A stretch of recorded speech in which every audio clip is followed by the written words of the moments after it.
Right. Hello and welcome to the Zonal Weakness brought to you by Honor Football Fantasy and powered by Fantasy Football Scout. And today it's Bethany joining me before the Christmas. And I think this would probably be the last video before we do, that we do before the Christmas. So Merry Christmas to everyone. How are you, Bethany?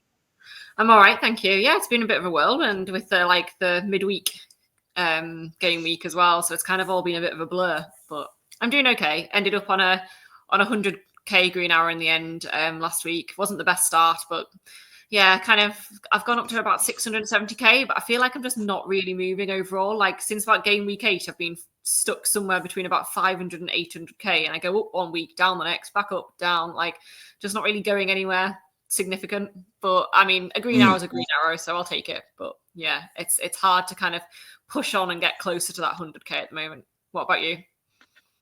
Well, my situation is much better, I would call it. At least, I know which way I'm going, and it's downwards. So that's good.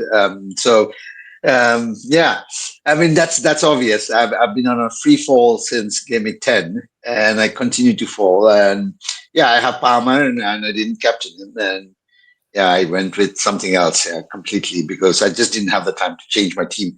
But anyway, it was a pretty bad mistake, and yeah, I should have just done it. And yeah, Palmer was my racist game week. Like he saved my team completely. I think the only other return I had was I had Bruno Fernandes and I had 8 Nuri's assist, but otherwise nothing. I'd sold him Bromo. I didn't have Isaac. I sold Milenkovic, who went and got his goal for the first time. I'd had him for like 5 weeks, nothing, and sold Milenkovic and didn't get anything. Yeah. Well, at least I can do a high five with you on selling Milenkovic this week. To be honest, yes, I did. Yes, I did. So I saw your post and I was like, okay, so it seems like we are really doing the same transfer, except that your rank continues to go up. My rank continues to go down for some reason.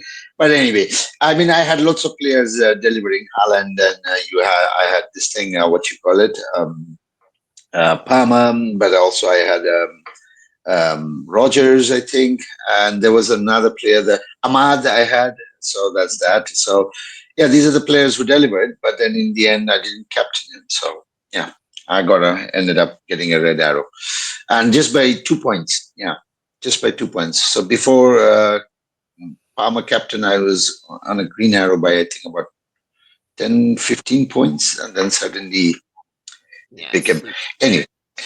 Well, I need to really focus on my team now. It's game week 16, and the assistant manager chip is out. So, Mr. Chip. But anyway, yeah. What's your reaction about it? I mean, I don't love it. It wasn't what I was expecting at all. I saw the word assistant, and I thought we were going to get an assistant captain. I thought we were going to get like points from a vice captain for a week, and I was like, oh, that's exciting, because I feel like it's always really tricky between captain and vice captain, and some weeks I'd really like to have captained 2 people, and so that was really exciting. And then when I read it, and I was like, oh no, it's not assistant manager. And then I was like, we've got to pay money for it, so we've got to like transfer, like we've got to have enough money in the bank to be able to afford an extra million or $1.5 million for 3 weeks. But then like they'll go and we'll suddenly get that money back, which we want to then redistribute, especially if you've like, I've still got bench boosts, so like I want my money in my bench so that I can play bench boost at some point. But then I also need to take that money out to be able to use it on a manager, and like you can't have them like it counts as your 3rd player, so you can't have 3 players and that person. You can't use chips in the same week, so it's not like, so that rules out 3 weeks, and we're only starting in 24, so that kind of feels like it's like narrowing where we can play our chips and everything. So I don't love it. I like the fact that like like you've got that opportunity to gain lots of points in one go, and you can either choose to go brave and go with a weak manager and see if you can get the big points, or you can kind of go with an easier chance but not get quite as many points. Like there's a bit of play in there, but I think I probably would have left it at that and forgotten about the prices and that kind of thing. I'd have made it slightly less complicated. So we'll see. But I feel like there's a lot of planning going to be involved in it, which isn't great for kind of casual managers or people with lives. Well, that's what made me feel like, this is an interesting chip. And I slightly differ with you in this case, is that I found the chip quite interesting because I found the rules are pretty complex and it's not as straightforward as it looks. The points and the budget looks like very appealing and tempting, but when you start to really think about it, then you see all the complexities surrounding and the amount of planning that is needed. And it's a good thing because for people like managers like us who are kind of well engaged or deeply engaged in this game, it's a good way. But for those, well, no matter how much we plan, in the end, it's a classic FPL. You and I will probably get 3, 4, 5 points, and casual will just press it on something. We'll have enough money, and then end up getting 17, 20 points, or maybe I don't know. Anyway, let's get started.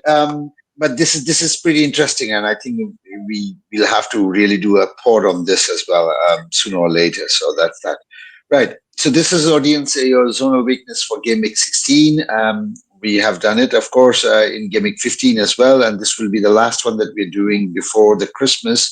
No, sorry, I think there will be one more before the Christmas. I'm not quite sure. I'll have to check, but yeah. And of course, if you haven't liked and followed and subscribed, please do so now because we are producing regular content. I'm sorry, but recently there has been a bit of a slowness in terms of the content that we're doing because of the personal reasons I'm going through. But all the stats that you see are currently taken from the Fantasy Football Scout members area. And if you are interested, please click in the link description below. You'd get a 40% discount. And yeah, that would give you the access to the Fantasy Football Scout membership, where you would have plenty of articles, but also plenty of data. So, including the zonal one. And right, bringing on that, let's have a look at the review of the zonal transfer that we made last time. So, over to you, Bethany, with that one. Yeah, so looking at the points per match, Isaac managed to get 5.5 points per match, Jackson 6.6 points per match, and Rogers just the 3.5. So I think anybody that brought in either Isaac or Jackson will have been pleased with that. I'd have taken 5 or 6 points per match over that period. So I think that's quite good. Rogers, obviously people would have been a little bit disappointed, but actually he did come quite good in one of the games that you were expecting in Brentford. I think Palace is a trickier fixture than people might have realised. And Chelsea is, so really it was really the Southampton one that left Rogers down. But otherwise, I think if you'd brought in either Isaac or Jackson at the beginning of that period, I think you'd have been quite pleased. Yeah, true. And I got in, despite making the suggestions, I'm kind of a slow manager myself.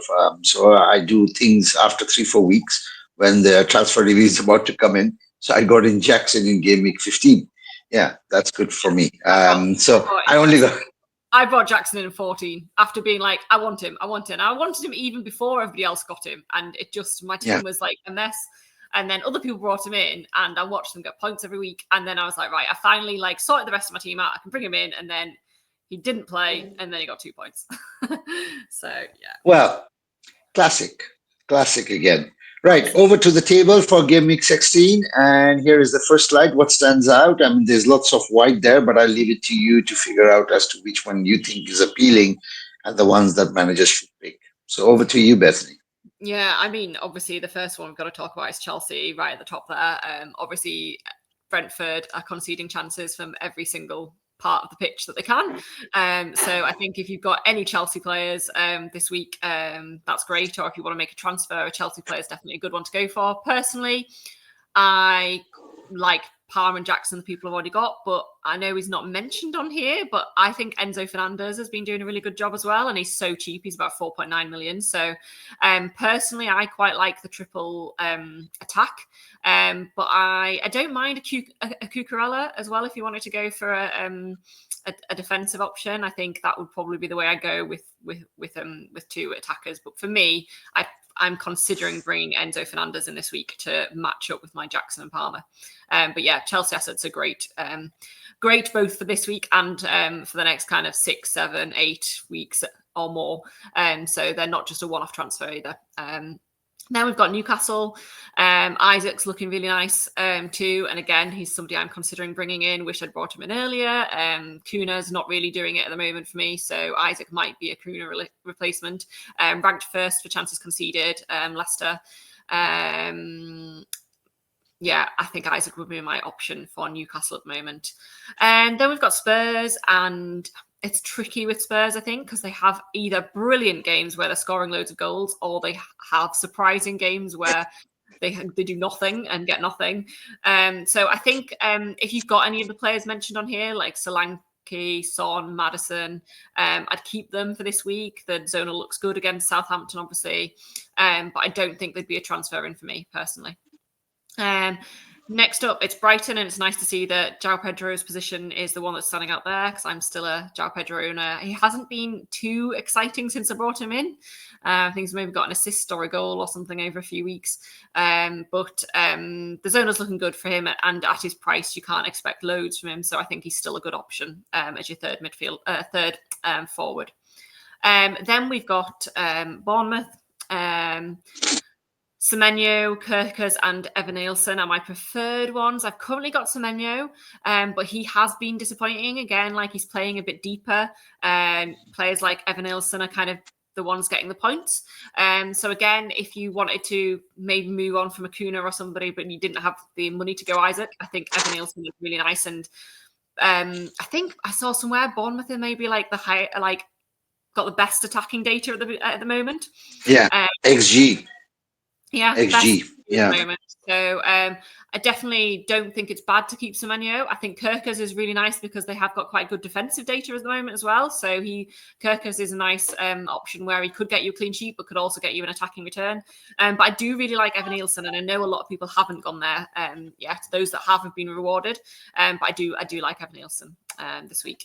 Then Arsenal, obviously, there's nobody standing out at all at Arsenal, which might surprise some people. But actually, Everton defensively recently have been doing really good. They've got some of their key players that they were missing at the beginning of the season, like Branthwaite back.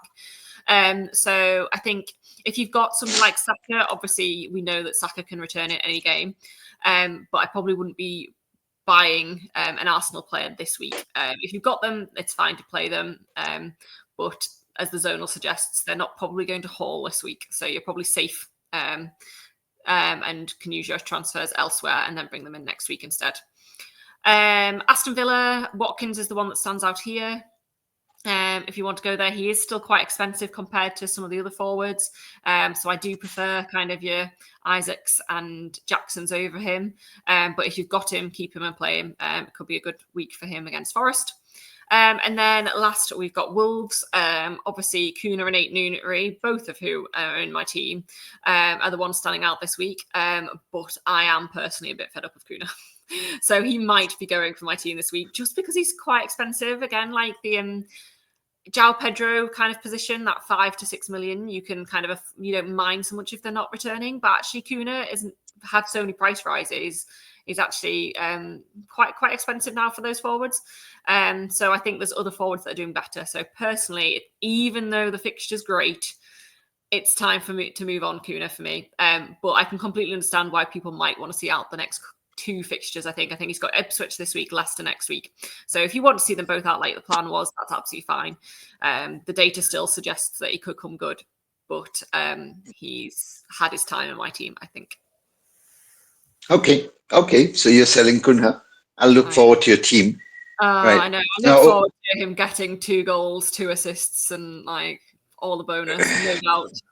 But yeah, it's just not been on it recently. Wolves have looked terrible, actually. In general.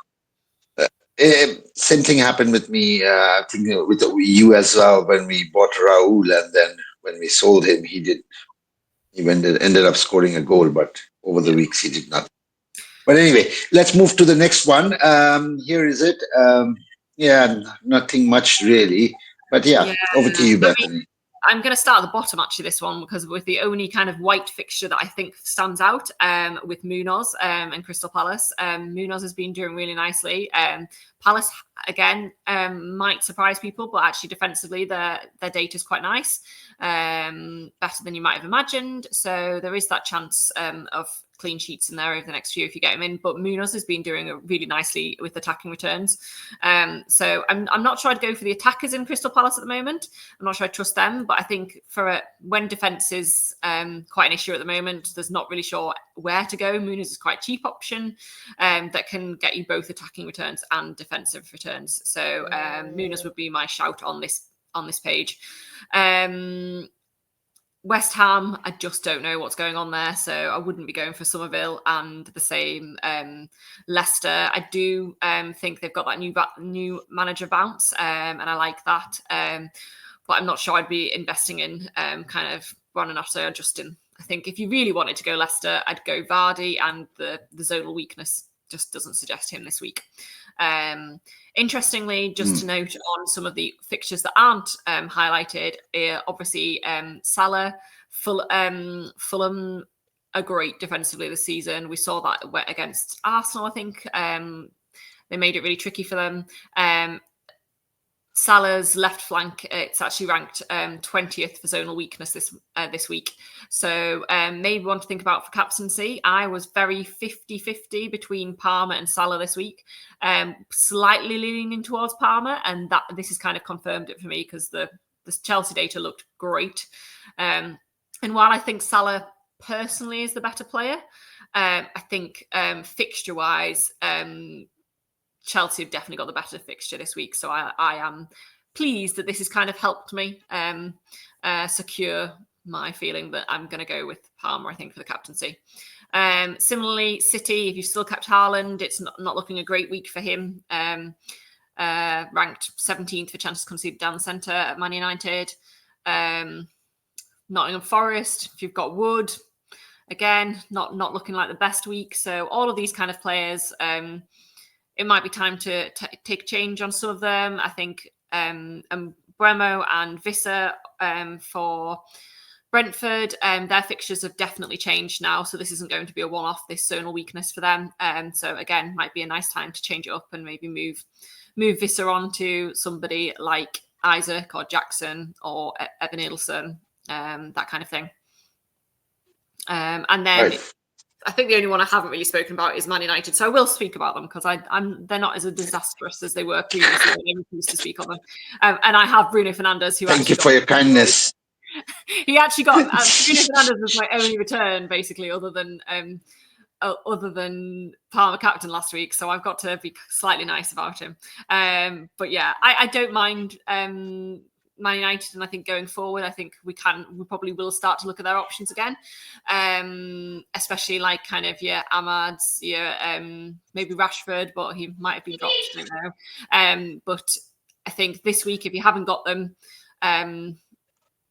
don't be buying. If you've got somebody like a Bruno, I'm not against playing them. We know City love to leak a goal. I can imagine Bruno being the kind of person that would absolutely love to score against City. He's actually ranked 7th for chances conceded down the centre, so just outside that white range.